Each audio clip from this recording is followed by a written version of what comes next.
Prince Kassad versus General Kwai. My armor will crush your pathetic forces. This area was once fertile farmland. Soon your blood will make it fertile again.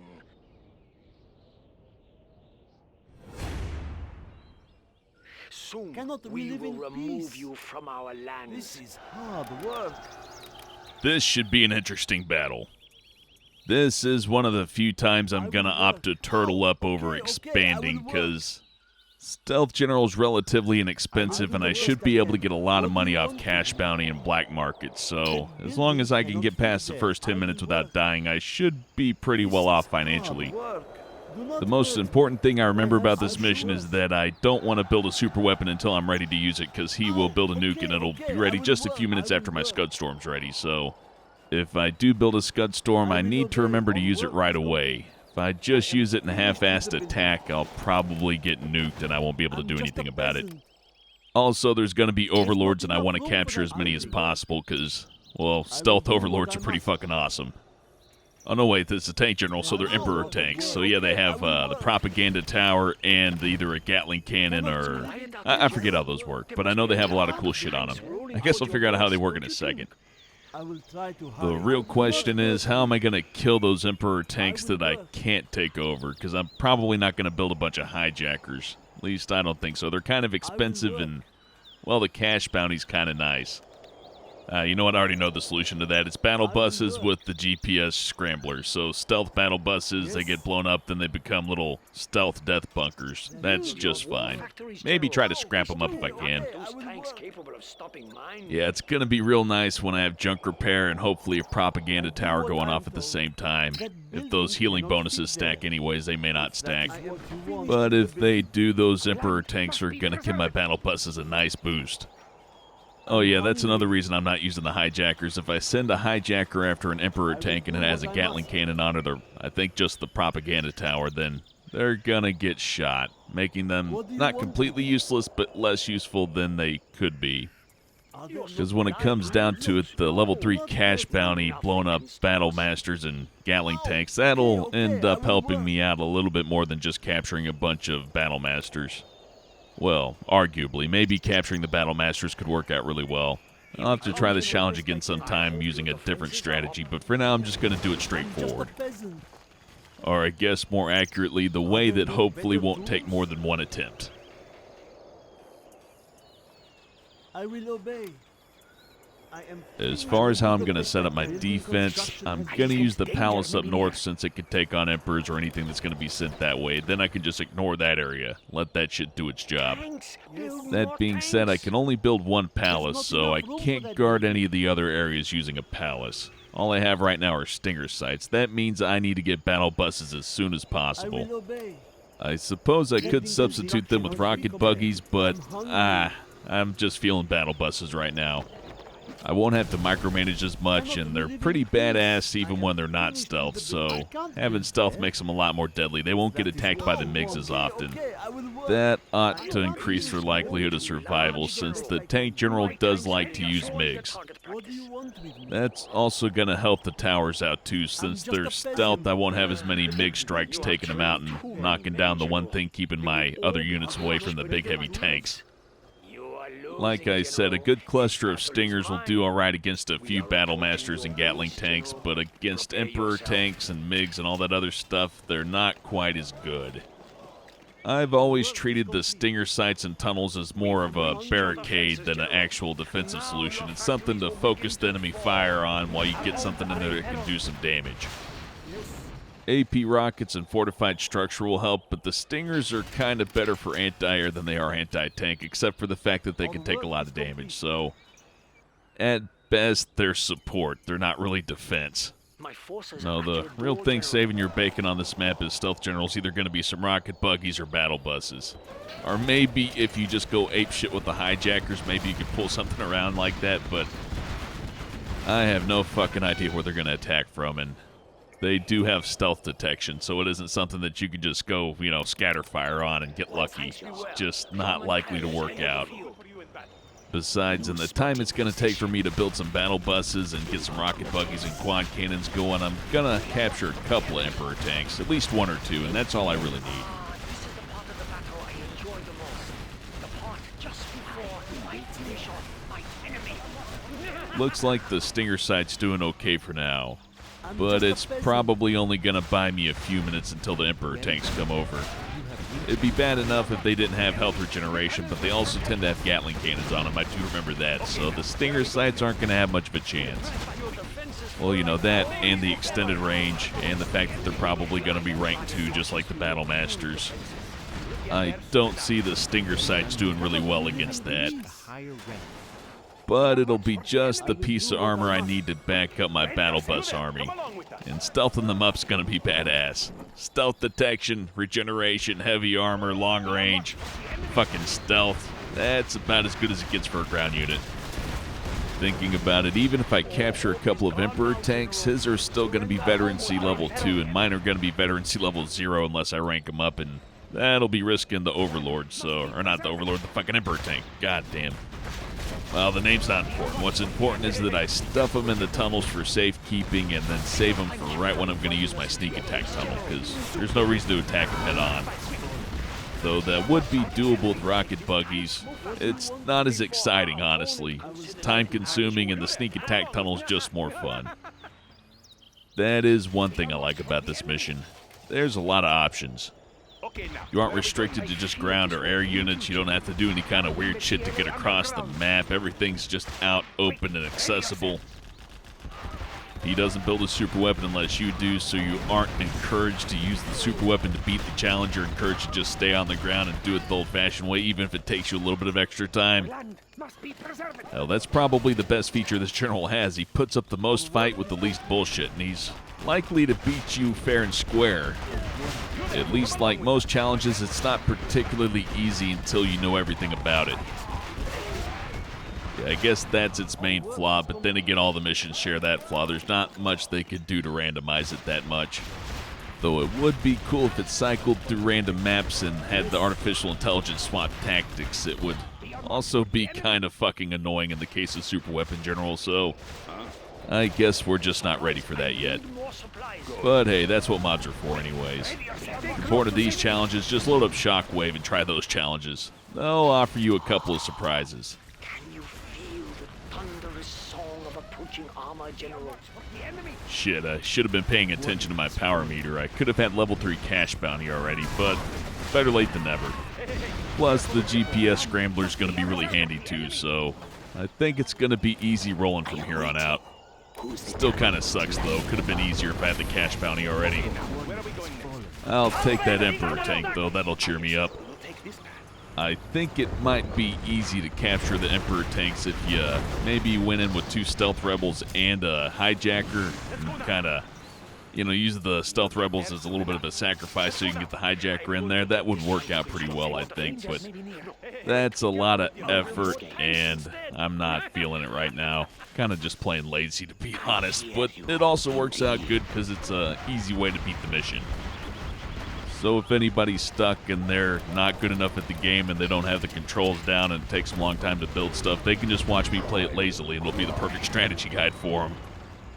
Still, the more I think about it, the more that sounds like a fun challenge. Try to beat this mission using nothing but hijackers and stealth rebels. So you're just choking them down with cheap units and taking all the tanks that you can grab.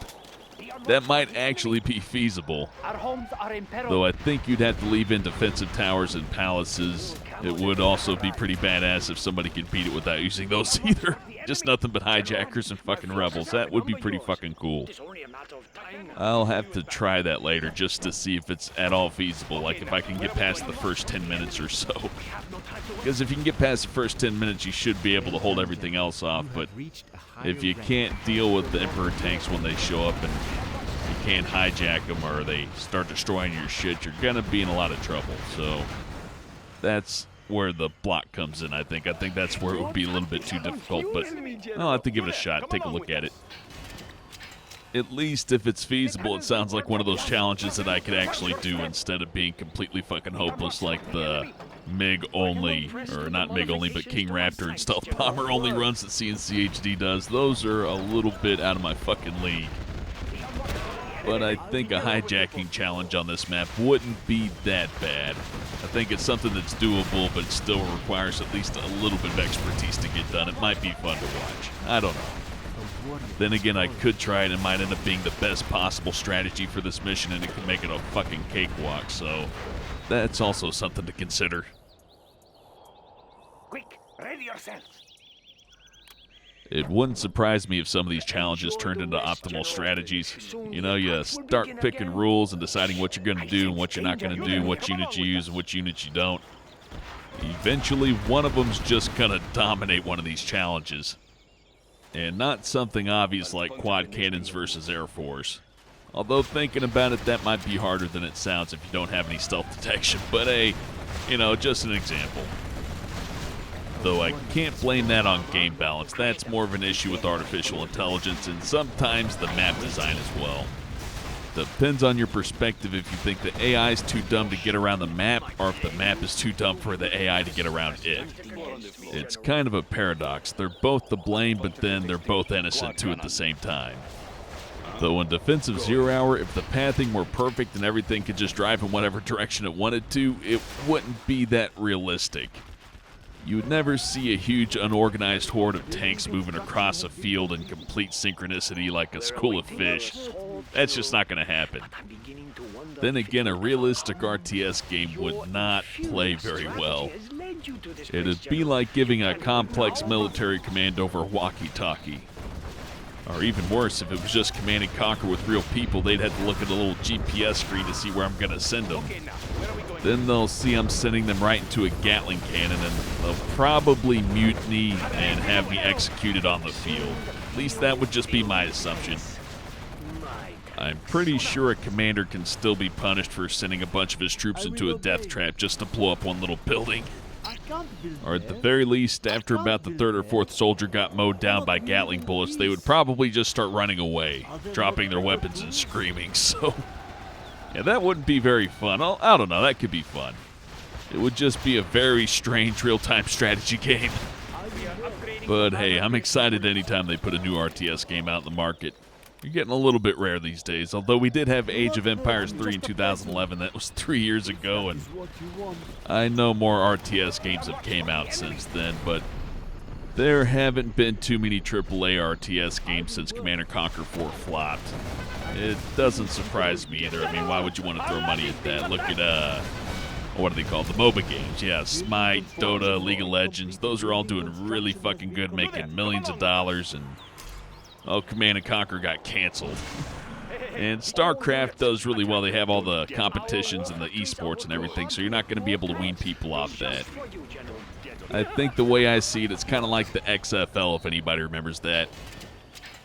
Blizzard StarCraft is the NFL, and if you want to introduce anything else into the market, you're probably just going to get squashed out of existence because StarCraft is so fucking huge.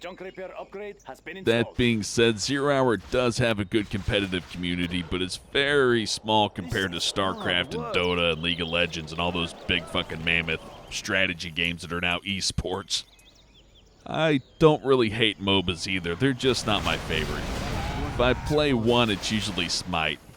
I can appreciate that one because you're not nearly as reliant on your minimap. You're not always staring at the minimap 24/7. Long-range attacks are possible. Well, they're possible in the other games too. They're just not quite as intuitive.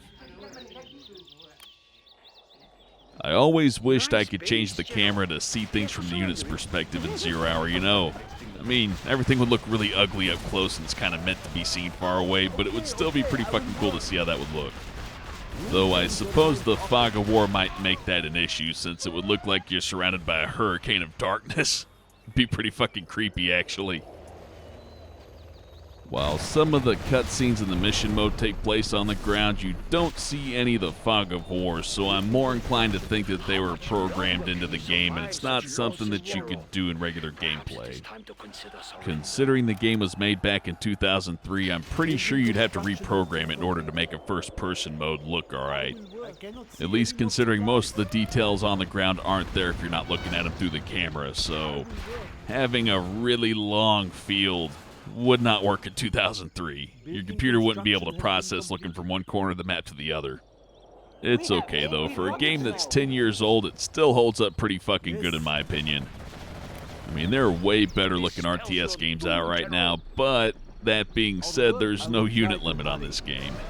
Well, I guess that's not entirely true. There's always going to be a unit limit, but the unit limit on 0 Hour is way fucking up there. I don't even know what it is. I'll have to look that up.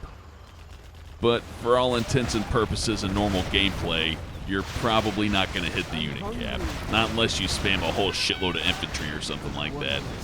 Essentially, it would take you like 30 minutes or an hour. And good luck doing that while you're being attacked. Though that would be a really funny way to troll somebody online. Just put up a really good defense and build so many tanks that the game crashes. I mean, that's a sort of victory. It's like the ultimate super weapon right there. It's basically a DDoS attack.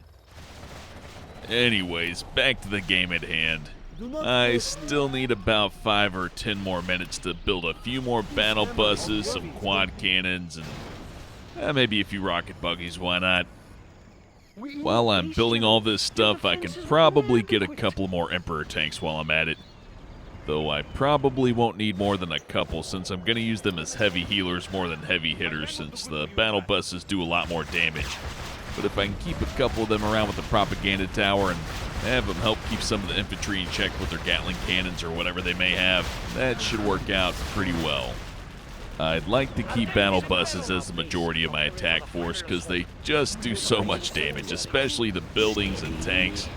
Pretty optimal except for the fact that they don't take a whole lot of damage.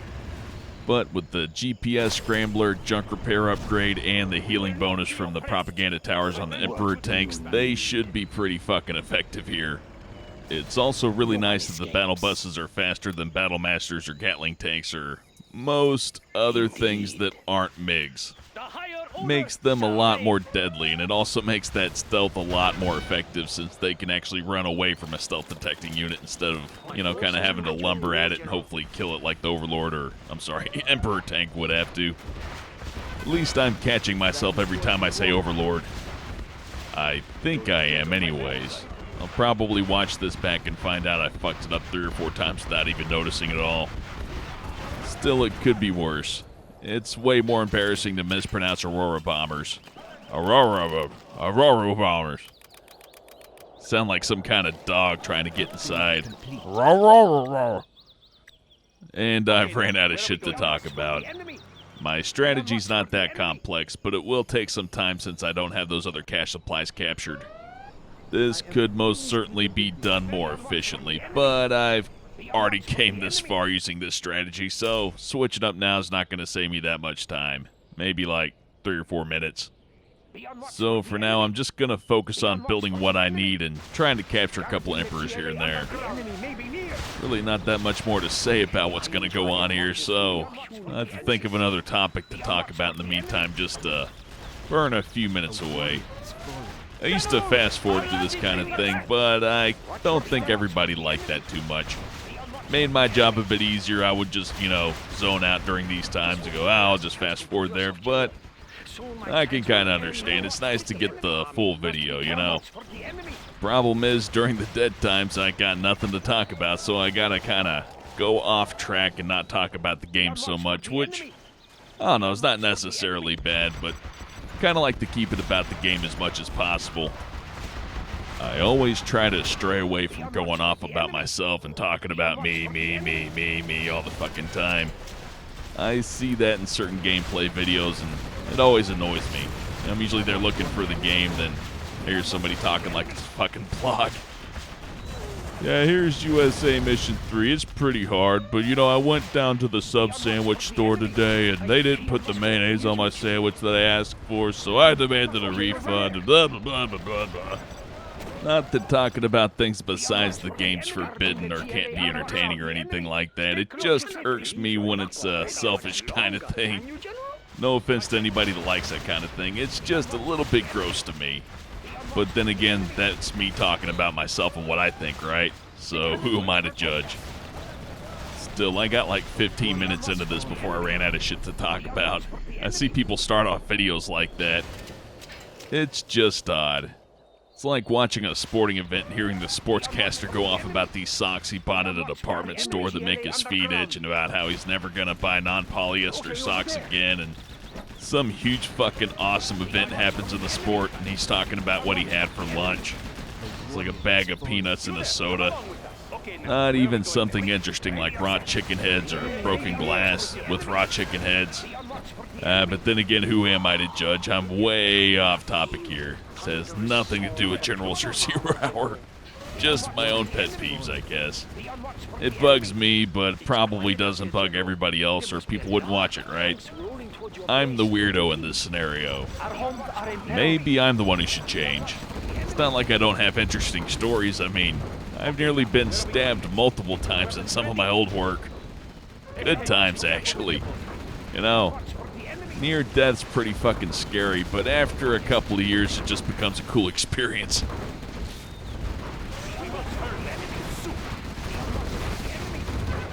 Speaking of near-death experiences, never leave your Stinger sights alone with Emperor tanks. Emperor tanks are always going to win that fight. Though Stealth General gets a little bit of an advantage since his Stinger sights are automatically stealthed when you build them. They don't get attacked by the MiGs as much. They're still really fucking vulnerable to those Emperor tanks. In fact, I'm surprised the Gatling tanks aren't doing that much damage. I kind of figured that the bullet attacks would neutralize the Stinger sights and make them useless against the Battle Masters, but that doesn't quite seem to be the case. I think stacking the Stinger sights too deep really helps on that. Doing that won't stop the Emperor tank, but the Battle Masters and Gatling tanks have to get within a certain range to attack, so you get a few more missiles off that way. The really weird thing is I haven't seen any ECM tanks yet. I was kind of expecting those to make the Stingers useless, but not sending them out to attack me. I guess he just uses the ECM to escort units out to my base, not to attack my base. Oh well, I'm not going to complain. If they sent the ECMs out with the Emperor tanks, I would have a little bit of a difficult time attacking them with the battle buses. I'd have to build twice as many battle buses just to keep up with all the missed shots. Now, if this were the older version of 0 Hour to where you could build as many palaces as you want, this would be a lot easier. Multiple camouflage palaces would make it really fucking hard for the Tank General to get anything done on this map. Hell, not just Tank General, but any general. It's really tough to get through to one of those palaces, especially if there's a worker behind it repairing it. Still can't believe they used to let you do that. It's kinda cheap to let all the GLA sides have these super bunkers that can't be flamed or toxined out. I mean, I understand they have the weaker the defensive towers, but it's not like the Patriot missile towers are that much better than Stinger sites. The only defenses really able to take on huge tank hordes are bunkers or anything that you can garrison RPG troopers into. Well, except for maybe fire bases. They don't offer that much protection for the units inside. Though I think it's fair not to give USA any kind of big bunkers or anything like that, since they have Humvees and they also have flashbangs, so it's not like they can't handle a bunker. Oh yeah, also stealth bombers. At least you can only fit 5 RPG troopers into a bunker, so it's not that much more deadly than a Humvee, other than the fact that it has a whole lot more armor. Really fucking love it as Demolition General because he has that rocket damage bonus. Stack that with AP rockets and most tanks are just gonna get the shit shredded out of him. But I have to give Stealth some credit. Even though his rocket damage isn't as high, the fact that he can stealth his battle buses makes them way more deadly. Totally makes up for the lack of tanks. Well, not really. Maybe that's going a little bit too far, but it's still pretty fucking nice. If I were going to play online and I wanted stealth GLA units, I would choose regular GLA. That way I could have stealth Scorpion tanks. Though you do save a lot of money as Stealth General by not having to pay to stealth up your defensive towers. That shit's not going to fool most players. Works better against the AI, but even then I'd rather have a bunch of tanks. GLA stealth has a really good early game, but later on, once your opponents start getting stealth detection and all that other high-level shit, especially heavier tanks and stuff like that, it starts to get a little bit lopsided against you. Or I guess against me, I should say, since I'm talking about my own experiences there.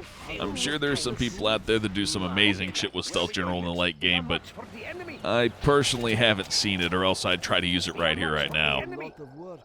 Quick, ready yourself. Be on watch for the enemy. Though thinking about it, you could hijack a dozer. That could work out really well for Stealth General. If you can pull that off, then Stealth General does have a pretty good late game, but that's some real tricky shit, and I don't think you're going to be able to pull that off on the Tank General Challenge.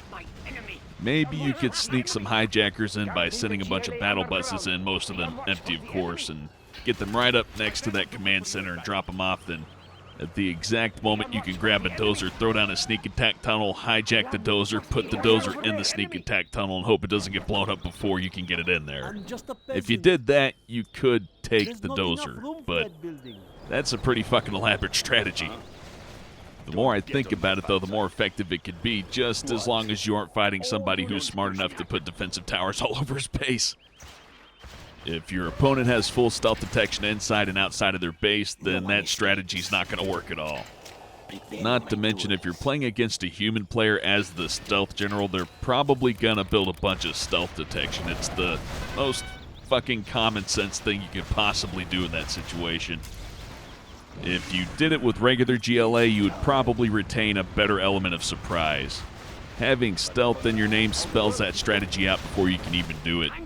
You'd probably be better off just tech rushing up to get a palace so you could build the hijackers and maybe a couple of terrorists to go with them so you could go to the enemy base and hopefully take the dozer without any kind of a conflict, but that's a bit too risky for my taste, considering if you fuck that up, you're out a couple of thousand in the early game, which can be really fucking devastating. Though if it's on a large map, it might work out pretty well, since they're going to have to send dozers outside of their base if they want to capture something.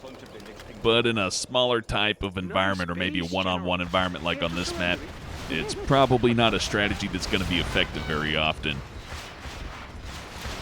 I think what would make that strategy the most difficult is that you'd have to get level 5 really quick. If you wait till about 20 or 30 minutes into the game, the enemy could have a super weapon, they could have a giant horde of tanks, and they could also have a base that's just completely rife with stealth detection and big badass units that are going to annihilate any kind of sneak attack tunnel that you throw in. That does give me another idea, though. Can hijackers be put on bikes? Because if that's the case, well, you could do some pretty fucking cool shit with that on certain maps. You know, somebody tries to save money by not building over hill, you send a bike over, hijack the fucking construction vehicle, then throw down some defensive turrets right in their base. Well, I guess you wouldn't have any power. That would be kind of hard, but there's some shit that could be done there. Oh, no, wait, there's a way around that. You wouldn't even have to be level 5. You just have to get a worker and a hijacker, put them both on bikes, get over the hill, have the worker build a tunnel, and then hijack the dozer. That would work out, especially if they're both stealth. Like if you stealth them on the bike, I think you may have to do that. But yeah, that would be pretty effective. I'll have to test that out later, though. I really don't want to tack on an extra 10 minutes to this video just fumbling around with the fucking combat cycles. It'd be fun for me, but I don't think that makes really good video material. Still, these are interesting strategies. Sucks that there's not too many people to play online with. It seems a lot of people have trouble getting this game to work, and I don't blame them. It doesn't work on Windows 8.1. It doesn't really work well on Windows 7 either, but you could buy the Origin version, but there's a whole other fucking set of headaches in that. In fact, the reason why I'm doing the Stealth General Challenge right now is because my antivirus looked at the custom launchers I installed and said that they were a virus, deleted them, corrupted my General's install, so now Shockwave doesn't work, and the game had to reinstall itself. Thankfully, all my saves are still there, but for fuck's sake, it's pretty fucking hard to get it running. You know what, I'm going to take this moment to do a little bit of a PSA. If you like real-time strategy games and have Windows 8.1 on your machine, uninstall 8.1, reinstall Windows 7, or even Windows fucking Vista.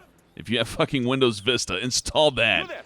You're going to have way more games that are compatible with Vista compared to 8.1. That's really fucking sad. Though I understand why people have it. You know, you buy a new computer from Hewlett-Packard or Alienware or whatever, and it just comes with Windows 8.1, and that's not really their decision. That's Microsoft's decision. They choose what operating system these companies get. I'm sure if it was up to HP or Alienware, they would just put Windows 7 on to just lower the amount of fucking tech support calls they have to do from people that say their computer's broken, but that's just the cost of doing business with Microsoft. Though I will say Windows 7 wasn't nearly as fucked up as Windows 8 when it comes to compatibility. You know, it had some issues, but compatibility mode usually sorted it out, and Most of these games were eventually updated to work on new operating systems, although you had to buy new copies of Command & Conquer. They wouldn't just update your old copy, which is kind of fucked up when you think about it. You know, you got to buy the first decade pack or the fucking Ultimate Collection if you want to play on Windows 7, I guess. Well, that's not entirely true. What I used to do is that I'd run VMware, because there's lots of games that were made for Windows 95 that use certain networking tools that aren't available anymore because they're obsolete, so they didn't put them into Windows 7, right? So if you want to actually play online through a LAN tunnel, you have to run an emulated version of Windows 98 that runs through Windows 7, that runs through your internet connection to connect with another person, or otherwise you just simply don't have what you need to run those old-ass, outdated networking protocols. So it starts to get really fucking messy, but it works, right? You know, you can still get it to run, and it doesn't even lag too much, but that's Twisted Metal 2. It's a fucking really old game. Command & Conquer would use significantly more CPU power, but it still works on my new not new, 2-year-old i5 377K, so it's basically a fucking dinosaur now, but it's still pretty fucking good for that. So yeah, there's options, but most of them are really fucking excruciatingly painful and somewhat costly too. You know, at least if you're not pirating software or anything like that. Anyhow, I'm off on a tangent. This has nothing to do with the game at all. Well, I don't know, kinda. Windows 8.1 sucks, but PSA over. I'm done with that. Back to the game. My plan is pretty simple. I'm going to put my sneak attack tunnel down away from his war factories, right next to his construction yard, because I remember that's a safe place to do it.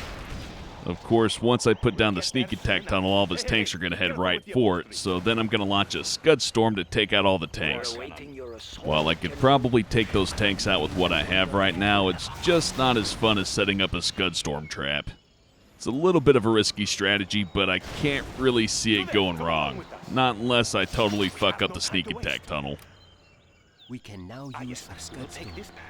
I fear this will end. No reason to delay now. If I take any longer, I'm going to get hit by that nuke. And considering how I've talked almost this entire video, I'm not too keen on having to dispose of it, so hopefully I didn't just waste 30 minutes of my life. Your Scud Storm will harm us, but now you have made me angry, General. Four on the floor.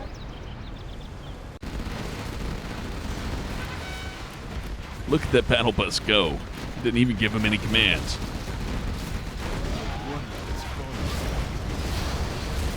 You dare attack my war factory? Officers, remove this pest. Damn, that worked out really nice. No way he's going to be able to recover from that in time. All I got to do now is take out that nuke and waste the rest of his base. Should be easy from here on out. Even if he's building more tanks, he's only going to have about 5 or 6 of them by the time I get up there to pull up the rest of his war factory, so he's finished.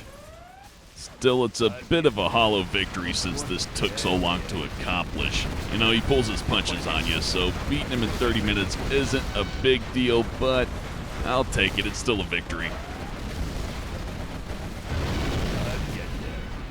Yes, yes.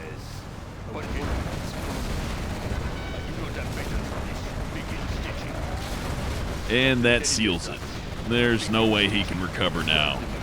Well, I don't know. I could take all of these units, stick them back in the tunnel, then wait for him to build up just enough for me to attack on his front line and push through there, then defeat him that way, but wow. I'd really have to hate the tank general to try to beat him 3 times in one mission. That's probably not even worth trying.